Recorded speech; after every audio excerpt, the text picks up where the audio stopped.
حضرت ابن سیرین رحمۃ اللہ علیہ نے ارشاد فرمایا ہے کہ خواب کے اندر دیوار کا دیکھنا انسان کی ظہری زندگی اس سے مراد ہے، دنیاوی زندگی اس سے مراد ہے۔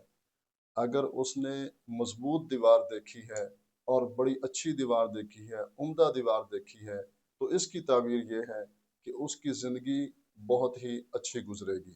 اور اگر کوئی شخص یہ دیکھے کہ دیوار پرانی ہے اور وہ اس کو گراتا ہے، تو اس کی تعبیر یہ ہے کہ وہ شخص مال حاصل کرے گا۔ اگر کوئی شخص یہ دیکھے کہ دیوار کو خراب کرتا ہے، دیوار کو نقصان پہنچاتا ہے، تو اس کی تعبیر یہ ہے کہ اس کو کوئی غم یا پھر پریشانی پہنچے گی۔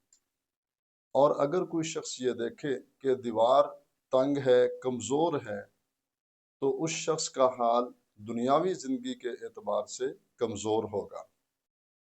اور اگر کوئی شخص یہ دیکھے کہ وہ دیوار پر لٹکا ہوا ہے، تو اس کی تعبیر یہ ہے کہ وہ شخص دنیا میں جو عیش و عشرت کی زندگی گزار رہا تھا، اس سے اس کو نقصان پہنچ سکتا ہے۔ اس کی زندگی عیش و عشرت سے ہٹ کر زوال کی طرف جا سکتی ہے۔ اور اگر کوئی شخص یہ دیکھے کہ دیوار گر گئی ہے، تو اس کی تعبیر یہ ہے کہ اس کا کاروبار متاثر ہو سکتا ہے، اس کی معیشت، اس کا بزنس جو ہے وہ خراب ہو سکتا ہے۔ اگر کوئی شخص یہ دیکھے کہ خواب کے اندر اس نے اپنے ہاتھ سے مٹی یا پھر گارے سے دیوار بنائی ہے، تو اس کی تعبیر یہ ہے کہ اس شخص کا دینی حوالے سے حال اچھا ہے۔